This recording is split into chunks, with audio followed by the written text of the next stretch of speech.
Camp Tonkawa, Oklahoma, March 17th, 1945. 6:47 in the morning. The train platform smelled of diesel fuel and spring rain. 37 German boys stepped onto American soil with hands that wouldn't stop shaking. They ranged in age from 14 to 17. Children, really. Children in uniforms that hung loose on frames hollowed out by months of starvation. Erich Hoffmann was 15 years old. He came from Dresden, what was left of Dresden anyway. The city had burned 5 weeks earlier, consumed by firestorms that turned stone to ash and people to shadows on walls. His mother had survived, barely. His father had died at Stalingrad 3 years before. His older brother had disappeared with a U-boat somewhere in the Atlantic in 1943. Now Erich stood on an Oklahoma train platform, the last Hoffmann male still breathing, waiting for what came next. He'd been told what to expect. The propaganda officers had been explicit. Americans were savages who tortured prisoners. They showed particular cruelty to young ones, making examples of children to demoralize German forces back home. The officers had shown photographs, grainy images that supposedly proved American brutality. They'd shared testimonies from soldiers who'd allegedly survived American captivity, though nobody ever met these survivors personally. The message had been clear and consistent. Surrender meant death. Young prisoners should expect no mercy. Erich believed them. Why wouldn't he? He was 15. He'd been in uniform for 4 months, conscripted into the Volkssturm in December, when Germany scraped the bottom of its manpower barrel and found boys barely old enough to shave. He'd fired his rifle twice in combat, both times without hitting anything, both times too terrified to aim properly, before American soldiers overran his position during the Rhine crossing on March 3rd. Now he stood with 36 other boys on a platform, in a country so far from home it might as well be another planet, waiting for the cruelty to begin. The American guards watched them with expressions Erich couldn't read. Professional, bored even. Not the sadistic monsters propaganda had promised, but maybe that was part of the psychological torture. Maybe they waited until you relaxed before the real horror started. A sergeant stepped forward, tall, maybe 27 or 28 years old, thin as a fence post, face weathered by sun and wind. He wore the casual confidence of someone who knew his side was winning. His uniform was clean, his boots were polished. Everything about him spoke of abundance, of systems that still functioned, of a country that hadn't been bombed into rubble and desperation. Erich's hands trembled. He gripped his threadbare rucksack tighter, trying to stop the shaking. It didn't work. Fear had its own rhythm, its own logic. You couldn't reason with it or control it. You just endured it and hoped you didn't shame yourself completely. The sergeant reached into his pocket. Every boy on that platform tensed. This was it. The moment. Whatever came out of that pocket would tell them everything about what happened next. A weapon. Orders. A demonstration of American power and German helplessness. The sergeant's hand emerged holding a chocolate bar. A Hershey bar. Real chocolate, wrapped in brown paper that crinkled when he held it. The letters were in English, incomprehensible to Erich, but the shape was unmistakable. Chocolate. Actual chocolate. The sergeant walked directly to Erich and held it out. Erich stared. His brain couldn't process what his eyes were seeing. American guards distributed chocolate. That was insanity. That was propaganda in reverse. That was either kindness, so unexpected it felt dangerous, or a trap so sophisticated he couldn't detect the mechanism. He looked at the sergeant's face. The man was smiling. Not cruelly, not mockingly, just smiling, like someone offering a gift to a child, which, Erich supposed, with a distant part of his mind that still functioned, was exactly what this was. "Take it, son," the sergeant said in English. Erich didn't understand the words, but the gesture was clear. The chocolate was being offered. Actually offered. No strings visible, no immediate punishment apparent. Stefan Braun stood next to Erich, 16 years old, tall and skeletal, from Hamburg. He'd watched his city burn from Allied bombing. He'd seen things no child should see. Now he leaned close and whispered in German, his voice carrying dark humor, born of exhaustion and disbelief. Either it's safe, or it's poisoned, and we die. But at least we die having tasted chocolate. Eric's hands moved almost without his conscious command. He took the chocolate bar. The wrapper crinkled in his trembling fingers. The weight was real, solid, approximately 2 ounces of something that hadn't existed in his life for 3 years. He tore the wrapper. The sound seemed impossibly loud in the morning quiet. Brown chocolate, segmented into squares, appeared. The smell hit him first. Sweet, rich. A memory from before the war, from childhood so distant it felt like someone else's life. Eric took a bite. The sweetness exploded across his tongue like a revelation. Pure and impossibly good. After years of ersatz everything, of substitutes and scarcity, of food that tasted like survival rather than pleasure, this chocolate tasted like hope, like the world might contain good things again, like maybe not everything had been destroyed. He chewed slowly, swallowed, waited for poison symptoms that never came, waited for the trap to spring, waited for the cruelty propaganda had promised. Nothing happened. There was just chocolate. Real chocolate, given freely by an enemy guard, who was still smiling at him with something that looked almost like kindness. The cognitive dissonance was so profound that Eric felt dizzy, though that might have been low blood sugar rather than philosophical confusion. He hadn't eaten properly in months. His body was consuming itself to stay alive. The chocolate hit his bloodstream like medicine. Tears started falling. He couldn't stop them, didn't try. Just stood there on an Oklahoma train platform, crying while eating chocolate an American soldier had given him, for no apparent reason except basic human decency. Behind him, other boys were receiving similar gifts. Chocolate bars distributed to 37 enemy children by American guards who should have hated them, who had every reason to hate them, whose country they'd been trying to destroy just weeks earlier. The propaganda had been wrong, comprehensively, systematically wrong. And if they'd lied about American cruelty, what else had been lies? What else had they believed that was poison dressed as truth? Eric finished the chocolate bar, carefully folded the wrapper, put it in his pocket. Already he knew he would keep this, not sure why yet, just certain that this moment, this piece of brown paper, represented something important. A before and after, a line crossed, a world shattered and beginning to reform into shapes he didn't recognize. The processing took 3 hours. Medical examinations, delousing showers, uniform exchange, paperwork documenting names and capture details. The American staff conducted everything with efficient professionalism, treating the boys firmly but without cruelty, maintaining authority without inflicting degradation. The showers were private. The medical examinations were respectful. The new clothes, American prison uniforms marked with POW stencils, were clean and properly sized. Someone had anticipated that children needed different dimensions than adult prisoners. Felix Weber couldn't believe the showers. He was 14 years old, the smallest of the group. His uniform had hung loose despite 2 alterations. Now he stood under a stream of hot water, actual hot water, abundant and clean, lasting more than 30 seconds. In Germany, hot water had disappeared years ago. Bathing had been reduced to cold sponging when water was available at all. He stayed under the stream until an American private tapped on the stall and said something in English that probably meant, "Time's up, son." Felix dried with a towel that was rough but clean, feeling transformed by simple hygiene. Like washing away dirt, had also removed some of the fear and deprivation and trauma that had accumulated over years of war. The medical examination revealed what anyone looking could see: severe malnutrition.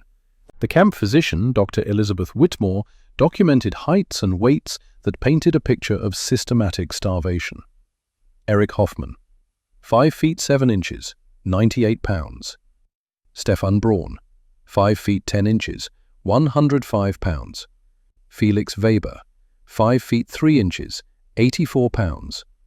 All showed signs of vitamin deficiencies, untreated injuries, chronic exhaustion. Dr. Whitmore made notes that would later become part of military reports about conditions in Germany's final months, about a regime so desperate it had conscripted starving children and sent them to war without proper food or training or any chance of survival.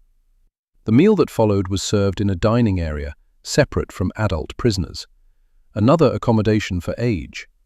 The boys sat at long tables, uncertain and silent, as American cooks brought food that exceeded anything propaganda had led them to expect.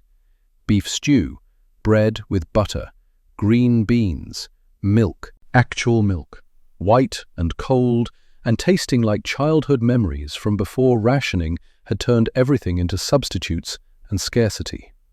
Eric ate slowly. His stomach protested the rich food after months of deprivation. His mind struggled to process the contradiction between propaganda promises and present reality. He'd been told Americans starved prisoners. Yet here was abundance. He'd been told Americans tortured children. Yet here was mercy. He'd been told Americans were weak and cruel. Yet here was strength expressed through restraint and cruelty notably absent despite every justification for it. Stefan ate mechanically. His tall frame needed calories even as his mind refused to accept their source. He kept thinking about propaganda sessions where officers had shown photographs of American prisoner camps. Starvation and torture presented as documented fact. But those photographs had been grainy, unclear, possibly fabricated. This meal was concrete, undeniable, real. If propaganda had lied about this, what else had been lies? The question opened chasms Stefan wasn't ready to explore. Felix couldn't finish his portion. His shrunken stomach simply couldn't accommodate food his body desperately needed. He sat, staring at half-eaten stew, feeling tears prick his eyes. Wasting food felt like sin. Abundance felt like punishment after years of scarcity. Kindness from enemies hurt worse than cruelty would have. An American cook noticed. Sergeant Theodore Calloway. Broad-shouldered from Georgia, grandmother's accent still thick in his voice, even when speaking English. He came over, said something gentle that Felix couldn't understand, and wrapped the remaining food for Felix to have later. The gesture was small, but overwhelming. Recognition that prisoners were human, that children needed care, that even enemies deserved basic compassion. The living quarters were simple but clean. Wooden barracks with bunks, thin mattresses, lockers for personal items they didn't have. The windows had bars, but also screens against insects, suggesting concern for prisoner comfort beyond minimum security requirements. The floors were swept. The walls were painted. Someone had hung a bulletin board with camp rules translated into German, acknowledging that prisoners needed to understand expectations rather than just be punished for violations. Captain Nathaniel Harding stood at the front of the assembled boys. He was 34 years old, from Fort Worth, Texas. Before the war, he'd been a lawyer. Now, he commanded this camp and carried responsibilities that weighed heavier than any legal brief ever had. He had 2 children, Thomas, 15, Margaret, 12. He'd left them with his wife, Rebecca, when he shipped out to the Pacific in 1942, fought at Guadalcanal, saw enough death to last multiple lifetimes, came home briefly in late 1944, then got reassigned here, to Oklahoma, to manage German prisoners of war, including, as of this morning, 37 boys between 14 and 17 years old. When he'd received the orders, he'd called Rebecca. "They're sending me children," he'd said. "Then treat them like someone's children," she'd replied. "Like you'd want someone to treat Tommy if he was captured." The logic was irrefutable. The execution was harder than she'd made it sound. Harding addressed them now through Corporal James Lindgren, who'd grown up in Milwaukee in a German-speaking community and served as translator. "You are prisoners of war under Geneva Convention protection," Harding said. Lindgren translated, his accent carrying both English and German in a linguistic bridge between enemies. "You will be treated fairly but firmly. You will attend school, you will perform light work duties, you will receive adequate food and medical care." Harding paused. What he said next mattered. He'd thought about this carefully. The war is essentially over. Germany is defeated. I know you don't want to hear that. I know it contradicts everything you've been told. But it's the truth. Your job now is not to fight. Your job is to survive, to maintain your health, to prepare for eventual repatriation to whatever Germany becomes after reconstruction. The words landed like physical blows. Germany is defeated. None of the boys had fully accepted that reality, despite the evidence. Surrender had been individual act, their units collapsing rather than national catastrophe. But hearing it stated plainly by an American officer made it undeniable. The regime they'd been told was invincible had lost. The victory they'd been promised was myth. Everything they'd sacrificed, childhood, innocence, normalcy, had been for nothing. Eric felt anger flash hot in his chest, not at the Americans, surprisingly, but at the regime that had lied to them, that had sent children to war, that had promised victory while planning nothing but prolonged dying. He looked around the barracks at other boys, showing similar emotional cascades, and wondered how many felt the same fury at being betrayed by their own leadership more completely than they'd been defeated by enemies. One boy didn't sit quietly. Werner Steiner, 17 years old, from Berlin. He'd been in Hitler Youth organizations since age 10, absorbing ideology so completely it formed his identity. American mercy threatened everything he'd built his self-conception around. Werner stood abruptly. His voice carried across the barracks in sharp German. "Lies! This is propaganda! Germany will win! The Führer has secret weapons. Victory is certain. You're trying to break our will with false kindness." Every American guard tensed. Hands moved toward weapons. This could escalate quickly. A room full of armed soldiers and one shouting teenage fanatic. The mathematics of violence were simple and brutal. Captain Harding raised one hand, a small gesture. The guards relaxed slightly. Still alert, but no longer on the edge of action. Harding looked at Werner, really looked. Saw a 17-year-old boy who'd had his entire worldview weaponized against him, who'd been taught that surrender was betrayal and mercy was manipulation, who was terrified and covering it with ideology because ideology was all he had left. "Sit down, son," Harding said. His voice was calm, not threatening, not mocking, just calm. Lindgren translated. Werner stood rigid, defiant. "Time will show you the truth," Harding continued. "But right now, you're exhausted and scared, and in a foreign country, surrounded by people you've been taught to fear. So, sit down, eat, rest. We'll talk more tomorrow." It wasn't an order barked by a superior. It was advice offered by someone older. Werner's certainty wavered. He looked around at other boys, seeking support, found only exhaustion and relief that someone else was causing the scene instead of them. Slowly, Werner sat. Harding nodded, continued with the orientation as if the interruption had been minor, which, in a sense, it was. Just a boy shouting because the world had stopped making sense, and shouting was easier than accepting that everything was broken. That evening, lying on his bunk in American prison barracks in Oklahoma, Eric tried to process the day. He'd expected beatings and received chocolate. He'd expected starvation and received beef stew. He'd expected torture and received hot showers and medical care. Every expectation based on propaganda had been wrong. The Americans weren't savages. They were professional soldiers following rules, showing mercy despite having every reason for vengeance. Their country hadn't been invaded. Their cities hadn't been bombed by German planes. Yet they treated enemy children with more care than Germany's own regime had shown its sons. Stefan climbed into the bunk above Eric and whispered in the darkness. "Do you think they're really like this, the Americans, or did we just get lucky with these particular guards?"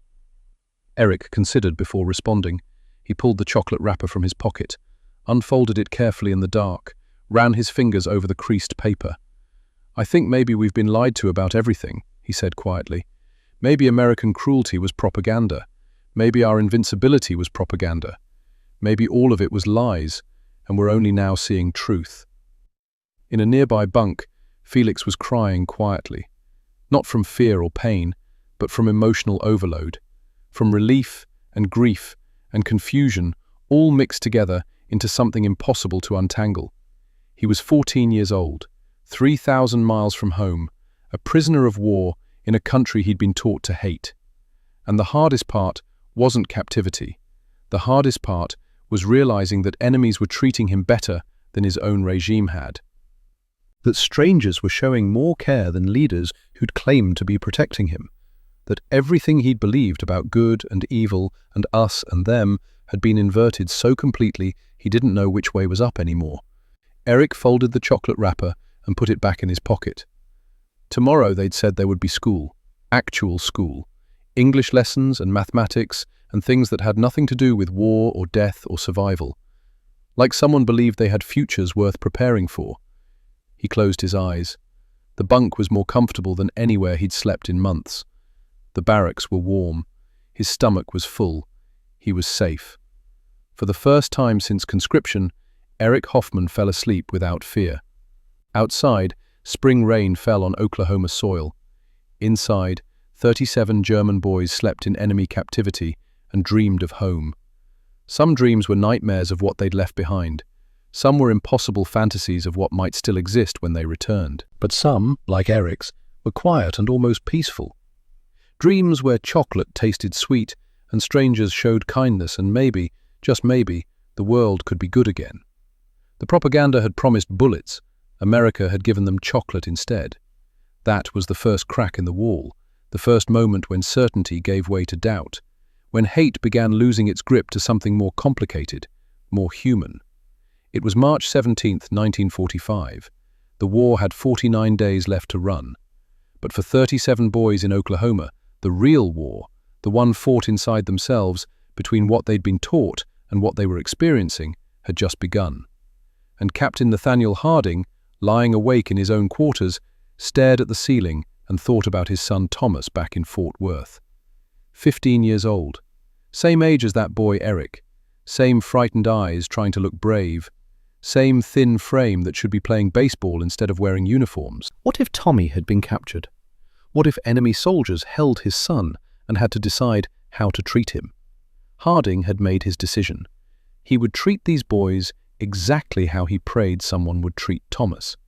With firmness, yes, with security and structure and rules, but also with recognition that they were children, someone's sons, someone's brothers, human beings who deserved mercy, even though their country hadn't shown mercy to others.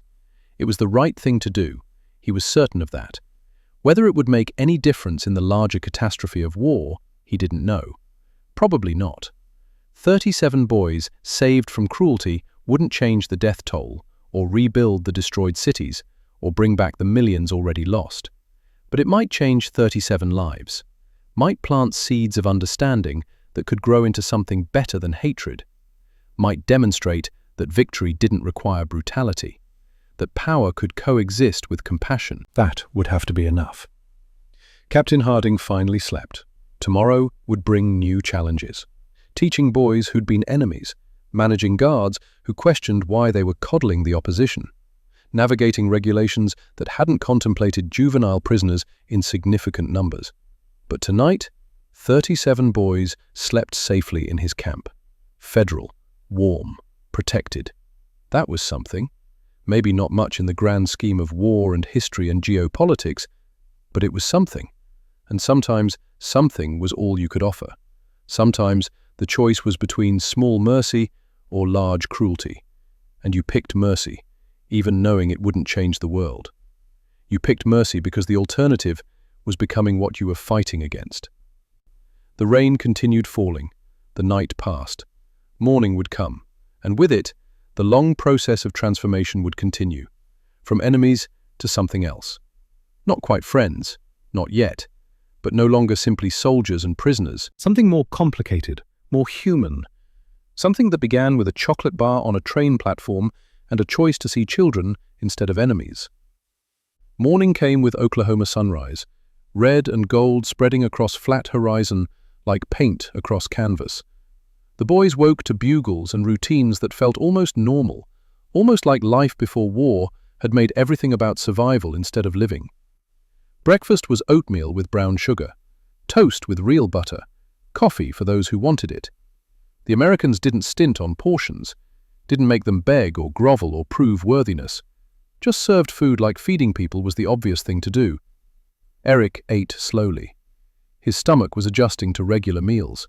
The constant gnawing hunger that had been his companion for months was fading, being replaced by something stranger, the possibility of satiation, of having enough. At 8 o'clock they were escorted to what had been a storage building. Now it was a classroom.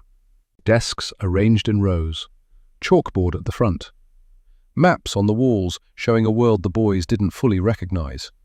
Germany divided into colored zones, territories marked with names of occupying powers, a country that no longer existed as they'd known it.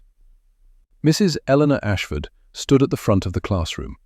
She was 54 years old, silver hair pulled back, sensible dress, reading glasses on a chain around her neck. She looked like someone's grandmother, which she was. But she was also a teacher who'd volunteered for this unusual assignment. Her son David was 16, fighting in the Pacific. She hadn't heard from him in 6 weeks, didn't know if he was alive or dead.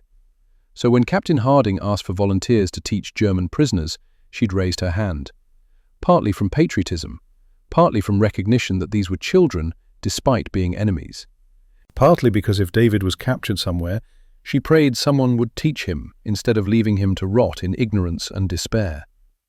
She looked at the 37 faces staring back at her, wary, uncertain, some hostile, all exhausted in ways that went deeper than missed sleep. "Good morning," she said clearly, gestured for them to repeat. The boys mumbled the phrase with German accents thick enough to make comprehension difficult. The words came out mangled. Morning became something closer to Morgan. Good became gut. Mrs. Ashford smiled patiently. "Good morning. Let's try again." Slowly, haltingly they practiced, a greeting that had nothing to do with warfare or captivity, just polite social exchange between humans who happened to speak different languages. The mundane normalcy of it was almost shocking after months of nothing being normal at all. Eric found himself engaged despite initial resistance. Learning felt like something from before, from when life included school and homework and concerns about grades rather than survival. He'd been a decent student before conscription, had liked mathematics and geography, had imagined maybe becoming an engineer or architect someday. Those dreams had seemed impossible after being drafted, after seeing combat, after accepting that his future would be whatever the regime assigned, or more likely, no future at all. But sitting in this classroom practicing English pronunciation, he felt something almost like hope, that maybe there was life beyond war, beyond captivity, beyond the ashes of everything he'd known. Stefan struggled more. His height made him look older. His experiences made him feel ancient. Yet the education level was appropriate for his actual age rather than his apparent maturity. He didn't want to be here, didn't want to learn the enemy's language, didn't want to adapt to captivity's routines. But resistance was exhausting. Eventually he found himself participating despite intentions not to, found himself raising his hand to answer questions, found himself caring about getting pronunciations correct, even though he told himself he wouldn't care about anything American. Felix thrived. He was youngest, most adaptable, least hardened by propaganda and combat. He absorbed English vocabulary with speed that surprised Mrs. Ashford. She made notes in her reports about how some young minds seemed almost grateful for normal intellectual stimulation after trauma and deprivation. Felix liked having correct answers, liked the structure of grammar rules, liked that this classroom felt safe in ways nothing had felt safe for years. He could focus on learning irregular verbs instead of wondering if he'd survive the day. That trade felt like luxury beyond measure. Werner sat in the back, arms crossed, expression dark. He participated minimally, spoke only when directly called upon, treated the whole exercise like collaboration with the enemy, which, in a sense, it was. Mrs. Ashford didn't force the issue, just included him in lessons without singling him out, gave him time. She'd taught long enough to recognize that some students needed space before they could accept help. Afternoons brought work assignments. Captain Harding had determined that some productivity was necessary both for camp operations and for prisoner morale. But children shouldn't perform hard labor. So the boys were assigned to gardening, kitchen assistance, maintenance tasks that taught skills while avoiding exploitation. Eric was assigned to the camp garden. Vegetables were grown there to supplement food supplies. He worked alongside Private Augustus Mercer, Iowa farmer before the war, quiet man who treated the garden with serious respect. Mercer demonstrated proper planting techniques, explained crop rotation principles, showed genuine pride in producing good vegetables. The interaction was surreal. Enemy soldier teaching prisoner agricultural skills as if they were colleagues rather than captor and captive. Mercer spoke minimal German, Eric spoke minimal English, but they communicated through gestures and shared work, hands in soil, seeds planted in rows, water distributed with care. Gradually, Eric learned more than gardening, learned that Americans weren't so different from Germans, that soldiers on both sides were mostly ordinary people caught in extraordinary circumstances, that enemy status was constructed and could be deconstructed through simple acts of cooperation. The tomato plants were already sprouting, early spring growth in Oklahoma soil. Mercer showed Eric how to stake them properly, how to pinch off suckers to encourage fruit production. Technical knowledge transferred from Iowa farm to German prisoner who might someday use these skills to grow food in whatever rubble Dresden had become. One afternoon, Captain Harding walked through the garden. Eric saw him coming and tensed. Officers meant inspections, meant opportunities for punishment. Old instincts died hard. Harding stopped at the tomato rows, examined Eric's work, nodded approval to Mercer, then did something unexpected. He pulled out his wallet, extracted a photograph, held it where Eric could see. The photo showed a teenage boy, 15, maybe 16, wearing some kind of uniform Eric didn't recognize. Scout uniform, though Eric didn't know that. The boy was smiling, healthy, well-fed, everything Eric hadn't been in years. "My son," Harding said. The English was incomprehensible, but the gesture was clear. Thomas, 15 years old. Eric stared at the photograph. Understanding crashed over him like cold water. The American captain had a son, same age as Eric. That's why he'd looked at the arriving prisoners with such intensity. That's why he'd insisted on decent treatment. He saw his own child in their faces. "Like you," Harding continued, even though Eric couldn't understand the words. The meaning came through anyway, carried by tone and context and the way Harding's thumb traced his son's image in the photograph. Eric felt something crack inside his chest. Some wall he'd built to protect himself from feeling too much, from hoping too much, from trusting enemies who might still prove propaganda right. "War made you a soldier," Harding said quietly. Corporal Lindgren had appeared to translate, materializing like he'd sensed something important happening.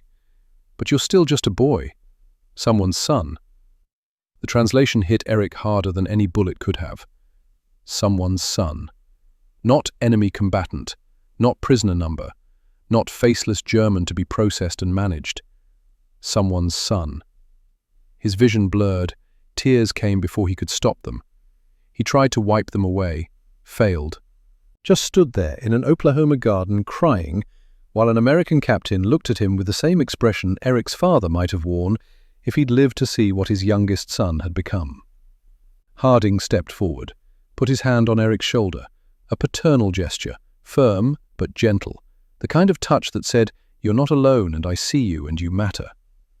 "You're safe here," Harding said. "I promise."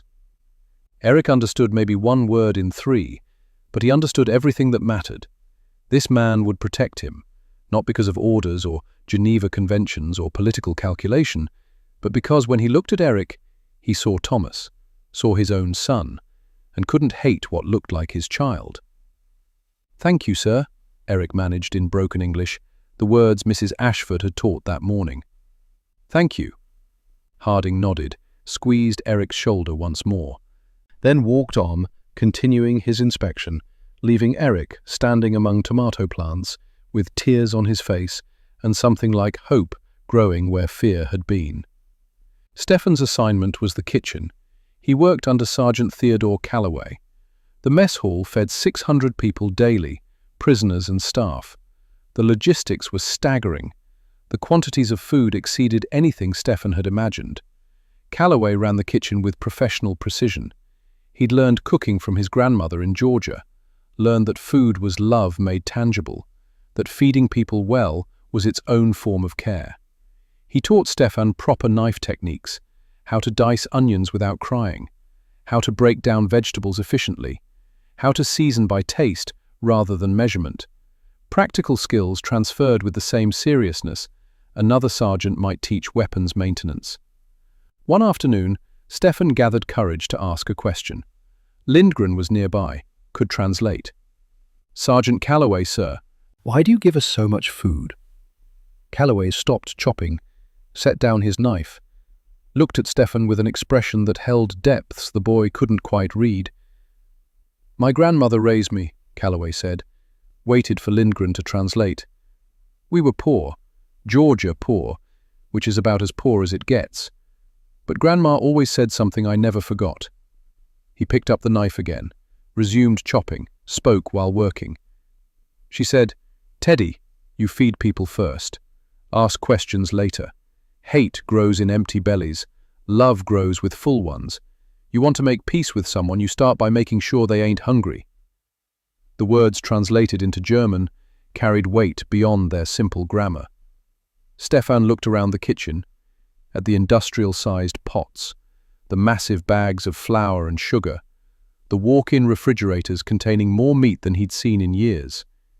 He thought about Hamburg, about his sister Anna, 12 years old and skeletal, about his mother rationing food so the children could eat, about the gnawing hunger that had been constant companion since 1943. Guilt and relief mixed into something complicated. He was eating well while his family starved. He was safe while they endured whatever Hamburg had become under British occupation. He was learning English and cooking skills while they struggled through rubble and desperation. "You got good hands, Stefan," Calloway said, watching the boy's face journey through complicated emotions. "You work clean, work smart. After this war ends, after you go home, you could be a cook. Good trade, honourable trade, always need cooks."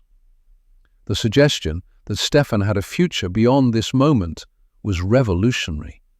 That skills learned in captivity might have value in whatever came after. That there would be an after at all. "Feed people," Calloway continued. "Make them happy with good food. That's how you build peace, one meal at a time." Stefan nodded, couldn't speak, just nodded and returned to chopping vegetables with hands that were learning both cooking and something deeper. Learning that food could be bridge between enemies, that sharing meals created bonds stronger than ideology could break. Felix worked in the camp library, small room with donated books, magazines, newspapers. Prisoners could access it during free time. His job was organizing, cataloging, keeping the space tidy. The American librarian was Mrs. Davis, Sergeant Brennan's wife. She'd volunteered because she believed literacy was fundamental human right that didn't disappear during wartime.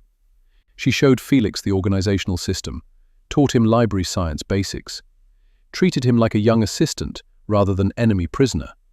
The library had German books, classics mostly, carefully vetted to exclude propaganda, but include literature that represented German cultural achievement without regime ideology. Felix found Goethe's Faust, Thomas Mann's Buddenbrooks, Hermann Hesse's Siddhartha. Writers he'd heard about, but never read, because the regime had been suspicious of literature that wasn't explicitly ideological. He spent spare moments reading, discovering his own culture through books in enemy captivity, finding identity that had nothing to do with the regime or the war or the defeat, just German words expressing human experiences that transcended politics. Hesse's Siddhartha particularly struck him, the journey toward enlightenment, the rejection of dogma in favor of personal experience. The recognition that truth couldn't be taught, only discovered. Felix read passages over and over, underlining sentences that felt like someone reaching across time to speak directly to his confusion. Mrs. Davis noticed his engagement, brought him tea one afternoon, sat across the small table. "You like Hesse?" she asked. Lindgren translated during his library visits. Felix nodded. "He writes about finding truth, about not believing what you're told just because someone in authority says it." Mrs. Davis smiled, sad but understanding. "That's a hard lesson to learn, especially when the lies come from people you're supposed to trust." "I trusted them," Felix said quietly. "The teachers, the youth leaders. They said America was evil, that we were fighting for civilization, that victory was certain." He looked up. "They lied about everything." "Yes," Mrs. Davis agreed, "they did. And now you get to decide what you believe, not because someone tells you, but because you've experienced it yourself. That's what growing up means, learning to trust your own judgment." Felix considered this. At 14, he'd never been encouraged to trust his own judgment, just to obey, to believe, to follow. Making his own decisions felt dangerous and liberating simultaneously. "Books help," Mrs. Davis said. "They show you how other people thought through difficult questions, give you tools for figuring things out yourself." She paused. "My son David loved books, took a whole footlocker full when he shipped out to the Pacific." Felix heard the past tense, the love that hadn't stopped but existed now in different grammatical form. "Is he—" "I don't know," Mrs. Davis said. "Haven't heard in weeks, so I come here, help boys like you, and hope that wherever David is, if he needs help, someone is being kind." The connection was obvious. She helped enemy children because somewhere her own child might need help from enemies who could choose mercy over vengeance. The mathematics of hope in wartime. Felix understood something then about why the Americans treated them well. Not from weakness or naivety, but from recognition that cruelty multiplied, while mercy might, just might, create ripples that reach back to protect their own. Werner remained isolated. He worked alone on maintenance tasks, refused to integrate, spent evenings in separate quarters, writing manifestos about Nazi ideology and German superiority, and how American kindness was psychological warfare designed to break their will. His intensity frightened some younger boys, reminded them of the regime's hardness, represented everything they were gradually learning to question. But Werner couldn't question, wouldn't question.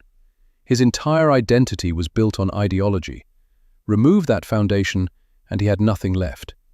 Captain Harding tried patience first, allowed Werner his resistance, provided space for adjustment, hoped time would soften certainties. But Werner's influence was spreading, creating faction among prisoners between those adapting and those clinging to ideology. Finally, Harding intervened. Not with punishment, with isolation. Werner was moved to separate housing, not as cruelty, as recognition that his presence was preventing others from healing. The separation broke something in Werner. Alone, without audience for his ideology, without peers to reinforce propaganda certainties, he confronted reality he'd been avoiding. Day one, he remained defiant, wrote more manifestos, shouted slogans at walls. Day two, doubt crept in. Why hadn't the Americans beaten him for his defiance? Why did they continue feeding him well despite his hostility? Why did Captain Harding look at him with something like pity rather than hatred? Day three, the wall collapsed. Harding visited that afternoon, found Werner sitting on his bunk staring at nothing. The manifestos were torn up, scattered across the floor like snow. Werner looked up when Harding entered. His eyes were red, face blotchy from crying. He looked young, impossibly young. Not a fanatic, but a 17-year-old boy whose entire worldview had shattered. "They lied," Werner said in German. Lindgren translated from the doorway. "About everything. The Americans. You're not brutal. You're not weak. You're just decent. And if they lied about you, then—" He couldn't finish. The implications were too vast. If they'd lied about Americans, they'd lied about Jews, about Slavs, about everyone they'd labeled subhuman, about the war's purpose, about Germany's destiny, about everything that made sense of the sacrifices and suffering and death. Yes, Harding said quietly. They lied. To you.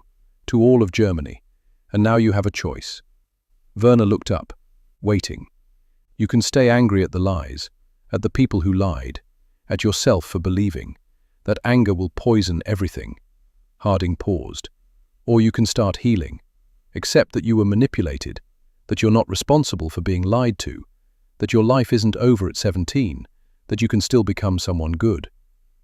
I wasted everything, Werner whispered. Believed in monsters, followed evil, hurt people who didn't deserve it. You were a child, Harding said. They took children and weaponized them. That's not your fault. What matters now is what you choose next. Werner sat silently, processing. The hardest thing wasn't accepting that he'd be lied to. The hardest thing was accepting that he could be forgiven, that transformation was possible, that the future didn't have to be defined by the past. Can I apologize? He finally asked. To the other boys? To Eric and Stefan and Felix? To everyone? Yes, Harding said. You can apologize, and they might forgive you, or they might not, but you can try. That evening, Werner was returned to general population. He stood in front of the assembled boys during dinner, looked at faces he'd harangued and threatened, and tried to keep trapped in ideology because he couldn't escape alone. I was wrong, he said in German. Simple words, devastating honesty. About everything. The Americans aren't monsters. We weren't fighting for civilization. The ideology I believed was poison. His voice broke. I'm sorry. For trying to keep you from seeing truth. For being angry at your adaptation when I should have been grateful you survived. Eric stood first, walked to Werner, extended his hand. We were all lied to. You just believed longer. That's not unforgivable. Stefan and Felix followed, others after them. Not everyone forgave immediately. Some remained wary. But most recognized that Werner had been victim too, just took him longer to escape the cage. Werner joined them for meals after that, participated in classes, worked in the kitchen with Stefan, remained quieter than before. The brightness was gone from his eyes, replaced by sadness that came from learning you'd been betrayed by those who claimed to protect you. But the rage was gone too, and the certainty that had made him dangerous to himself and others. He was healing, slowly, painfully, but healing. November brought cold and approaching holidays. Mrs. Ashford suggested Thanksgiving education, teaching the boys about American traditions, the history of pilgrims and harvest and gratitude. It was cultural exchange, wrapped in language lessons, wrapped in the simple fact that humans across cultures had always gathered to celebrate survival and abundance. The boys practiced the word Thanksgiving until they could pronounce it clearly, learned about turkeys and cranberries and pumpkin pie, concepts so foreign they might as well have been describing life on Mars. But interesting, novel, different from the grim sameness of wartime scarcity. Captain Harding made an announcement, November 21st, evening formation. Tomorrow is Thanksgiving, he said, Lindgren translating. It's an American holiday, a day we give thanks for what we have, for harvest, for family, for survival, for peace. He paused, looked at the assembled boys, saw the hope and fear and confusion in their faces. You'll join us tomorrow for Thanksgiving dinner, not as prisoners, as guests, because whatever else is true, you survived, and survival deserves gratitude. The boys didn't fully understand. How could they be guests when they were prisoners?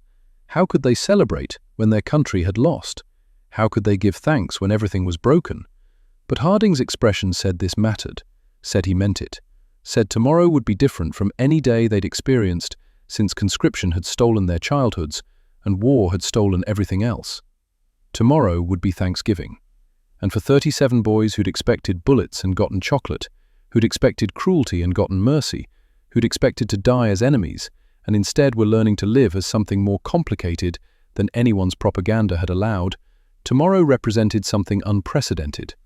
The possibility that even in captivity, even in defeat, even in the wreckage of everything they'd believed, there could still be moments worth celebrating, still abundance worth sharing, still humanity worth acknowledging, across every line war had drawn. Tomorrow would tell them if that possibility was real, or just another dream that would dissolve in morning light like so many dreams before it. But tonight, they let themselves hope. Just a little. Just enough. Tomorrow was Thanksgiving, and maybe, just maybe, they had something to be thankful for after all. November 22nd, 1945, Thanksgiving Day. The smell started at 11 in the morning, drifted across the campyard like an invisible tide, roasting turkey, sage and thyme, hot butter and baking bread, scents that bypassed rational thought and went straight to memory, to childhood, to before. The boys stopped mid-task, noses lifted, inhaling something they'd almost forgotten existed, the smell of abundance, of celebration, of food prepared not just for sustenance, but for joy. Stefan's knees actually weakened. He grabbed the counter to steady himself. 3 years since he'd smelled real meat cooking. 3 years of ersatz everything, of turnips and potatoes and bread stretched with sawdust, of hunger so constant it became background noise you stopped noticing until its absence shocked you awake. Felix whimpered. Actual sound of longing that embarrassed him immediately, but nobody mocked. They all felt it, the visceral response to plenty after years of scarcity. By noon, the mess hall had been transformed. Long tables arranged with actual tablecloths, white cotton that had been pressed and starched, place settings with real plates, not the tin mess kits, glasses for cider, silverware that matched. Someone had put autumn leaves in mason jars as centerpieces, made it look like a holiday, like celebration rather than captivity. The boys filed in at 1 o'clock, uncertain steps, still expecting the trap, the cruelty, the moment when American kindness revealed itself as elaborate psychological torture. Because this couldn't be real, couldn't be sincere. Enemy nations didn't feed each other's children at holiday tables with decorations and care. Except apparently they did. Captain Harding stood at the head table, waited until everyone was seated. Americans and Germans mixed together rather than segregated. Intentional choice, symbolic breaking of barriers. He raised his glass. Cider, golden in afternoon light streaming through windows. "Today we give thanks," Harding said, Lindgren translating sentence by sentence. "In America, this is our tradition. We gather, we eat together, we acknowledge what we're grateful for, despite hardship." He paused, looked at the German boys, saw their fear and hope and hunger and confusion. "I'm thankful this war is ending, thankful these boys survived when so many didn't, thankful I could see them not as enemies, but as what they truly are, someone's children." His voice caught, steadied, continued. "I have a son, Thomas, 15 years old, back in Texas with my wife Rebecca. Every time I look at you boys, I see him. And I pray that if he was ever scared and alone in enemy hands, someone would show him mercy." Harding's eyes were wet. He didn't hide it, didn't apologize for emotion. "Today we're not captors and captives, we're just people, sharing a meal, sharing gratitude for survival, for the possibility of peace, for the chance to build something better than what war destroyed." He sat, nodded to Sergeant Calloway. The kitchen doors opened. What emerged was abundance made visible, made tangible, made real in ways that defied every expectation propaganda had built. 25-pound turkeys, 4 of them, golden brown skin crackling and glistening, steam rising in visible ribbons, carried on platters by American soldiers who smiled at the boys' expressions. Mashed potatoes piled high, butter melting into yellow rivers down white mountains. Real butter, real cream, salt and pepper and richness. Sweet potatoes glazed with brown sugar and pecans. Amber and orange catching light like stained glass. Green bean casserole bubbling. Cranberry sauce ruby red and glistening. Stuffing fragrant with sage and onions and celery. Gravy in boats that steamed and smelled of turkey drippings and flour and love. Baskets of rolls, fresh baked, still warm, with butter pats shaped like stars. And pies. 3 pumpkin pies, cinnamon dusted, whipped cream dolloped in peaks. The boys stared, mouths open, eyes wide, brains unable to process the contrast between this and every meal they'd eaten since 1942. Eric felt tears start, couldn't stop them, didn't try, just sat there as American soldiers served him turkey and potatoes and vegetables. As his plate filled with more food than he'd seen in a single meal in 3 years. As the impossible became real and propaganda shattered completely under the weight of roasted poultry and genuine kindness. Private Mercer served Eric's table, spooned mashed potatoes onto the plate, looked at Eric's tears, said quietly, "It's okay, son. Eat. You're safe here." Eric picked up his fork, hands shaking, cut a piece of turkey breast, still steaming, still hot from the oven, lifted it to his mouth. The taste exploded across his tongue, rich, fatty, seasoned with herbs he'd forgotten existed. Flavor so intense after years of bland that it felt almost painful, almost too much, but also exactly what his body and soul needed.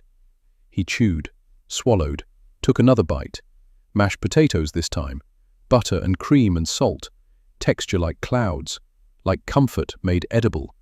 Third bite, sweet potato, brown sugar and pecans, sweetness and richness and complexity. The tears fell into his food, mixed with gravy. He couldn't stop eating and couldn't stop crying, the 2 actions simultaneous and equally involuntary. Stefan had the same reaction, eating and crying, remembering Anna's hollow cheeks, her ribs showing through thin dress, her voice asking if there would be food tomorrow, him lying and saying yes because what else could he say? Felix was overwhelmed, 14 years old, never experienced anything like this abundance, not before the war, certainly not during. He ate slowly, carefully, like the food might disappear if he moved too fast. Werner sat quietly, tears on his face too, but his were different. Grief mixed with rage directed inward. How many people had he insulted for accepting American kindness? How much time had he wasted believing lies? Around the room, American soldiers ate too. Some watched the boys with satisfaction, with recognition that this mattered, that feeding starving children well was both moral necessity and strategic wisdom. Some soldiers cried too, thinking about their own children, about boys overseas who might be hungry and scared. After the main course, Harding stood again. In America, at Thanksgiving, we share what we're thankful for. Each person says something they're grateful for, despite hardship. He looked at the German boys. You don't have to participate, but if you want to, we'd like to hear. Silence, long and uncertain. Then Eric stood, slowly, shakily. The room quieted. He spoke in broken English, words Mrs. Ashford had taught, grammar imperfect but meaning crystal clear. Thank you, Captain Harding, sir. You see us human, not monster, not enemy. Human. His voice cracked. You like father, when we have no father. Thank you. He sat abruptly, couldn't continue. The emotion was too much. Harding stood, walked to Eric's table, put his hand on the boy's shoulder. Same paternal gesture as in the garden. Same recognition of shared humanity across manufactured divisions. You're welcome, son, Harding said, voice rough with feeling. You're welcome. The room erupted, not with applause, with tears, Americans and Germans crying together, barriers dissolving, enemies becoming something else, something more human than war allowed. Stefan stood next. I thankful for Sergeant Calloway. He teach me food make peace. I remember. After war, I feed people. Felix stood. I thankful for books, for Mrs. Davis, for Mrs. Ashford, for finding truth in words. Werner stood last, hardest. I thankful you patient with me. When I deserve nothing, you wait, you show truth. Thank you. The meal continued. Pie was served, pumpkin with whipped cream, sweet and spiced and rich. The boys ate slowly, savoring, knowing this moment was temporary, but wanting it to last forever. Winter passed into spring. The routine continued. School in mornings, work in afternoons. English improved. Skills developed. The war in Europe ended May 8th. News reached camp by radio. Germany surrendered. Unconditional, total, final. The boys received the news with mixed emotions. Relief that dying had stopped. Grief for what had been lost.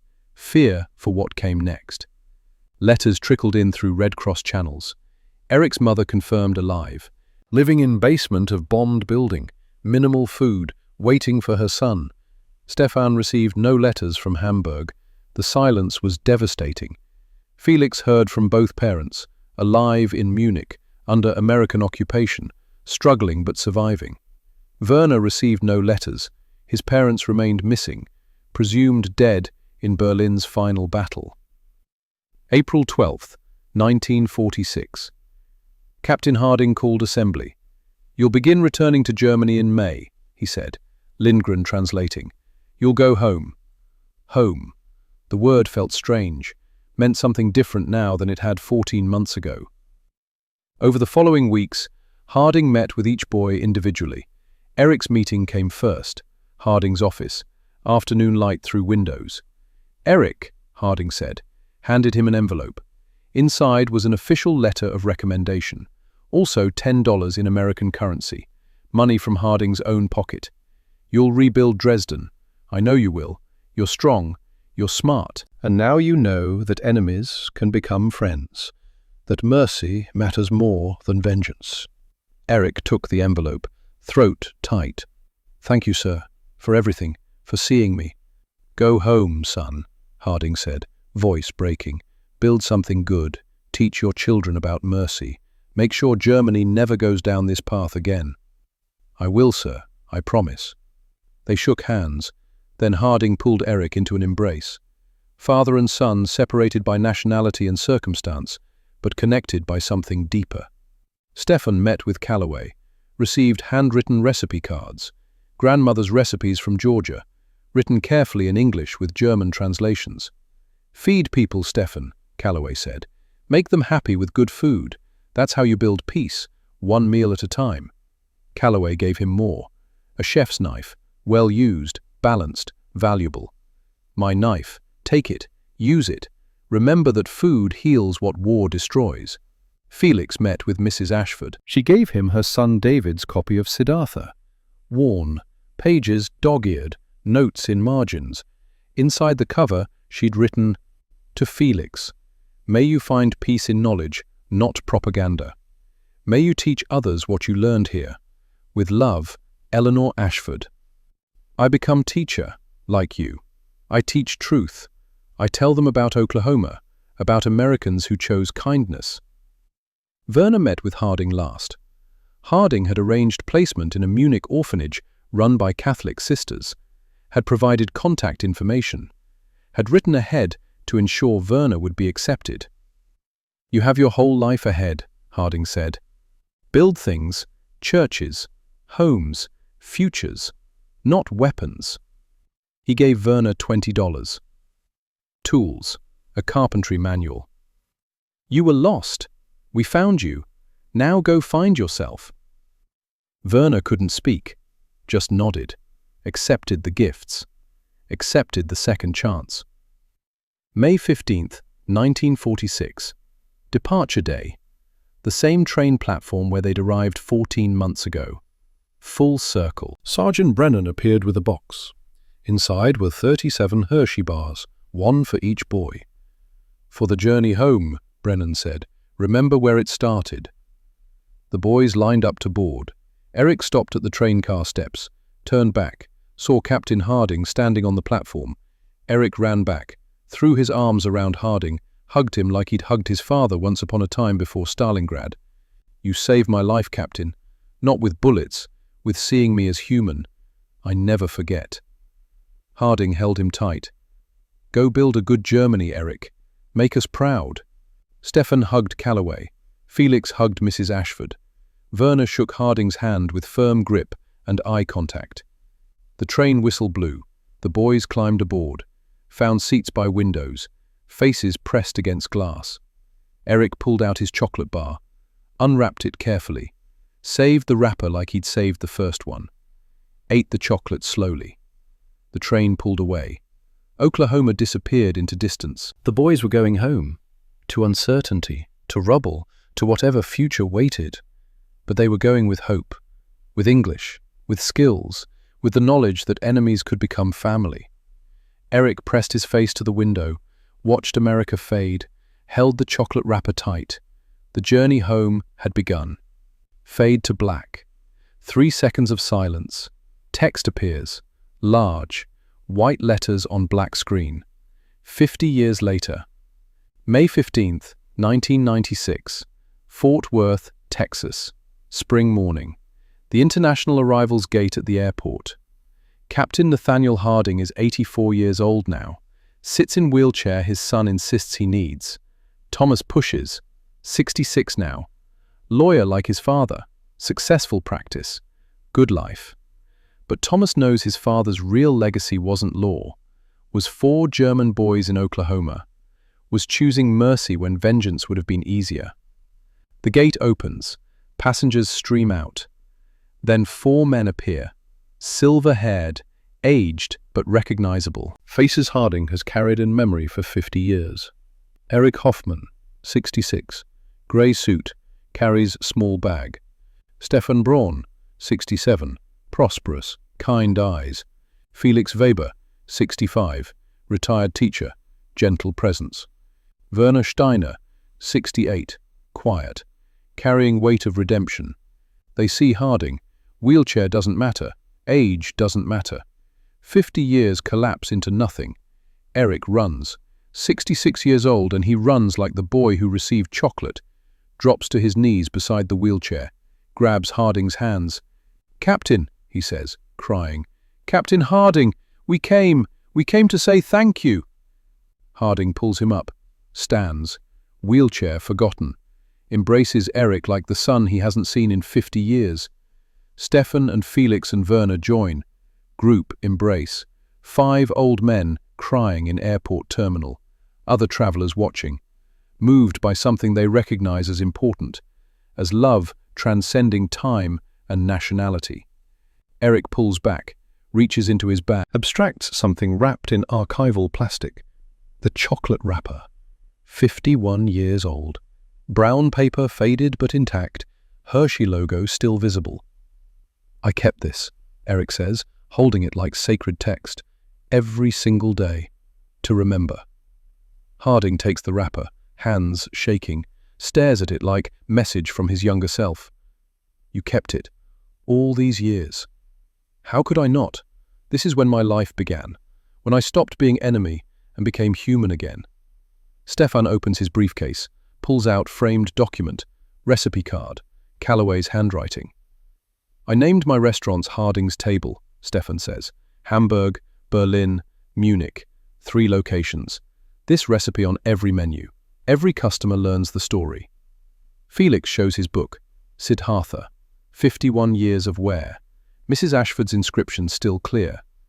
"I taught for 40 years. First day every year, I told your story. 1,200 students heard about American mercy in Oklahoma." Werner pulls out photo album, opens to marked page. Churches, 14 of them. "Each has plaque," Werner says quietly. "Built by one who was taught to build, not destroy." People ask, I tell them, about the captain who refused to give up on me. They talk for hours.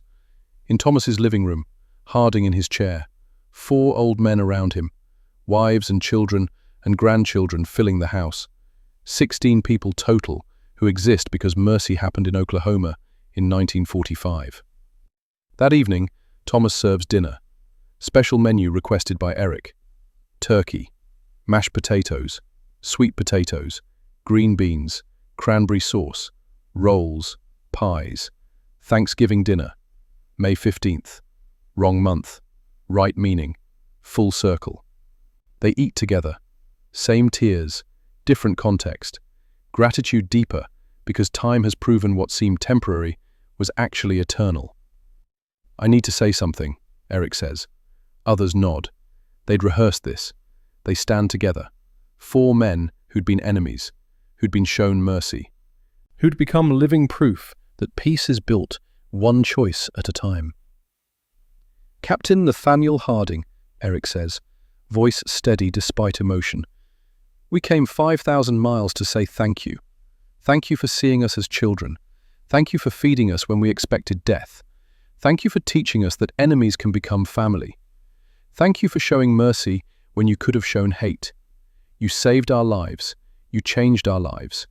We became good men because you were a good man first. Harding tries to speak. Can't. Just cries. I just did what any father would want done for his son, Harding finally manages. Exactly, Eric says.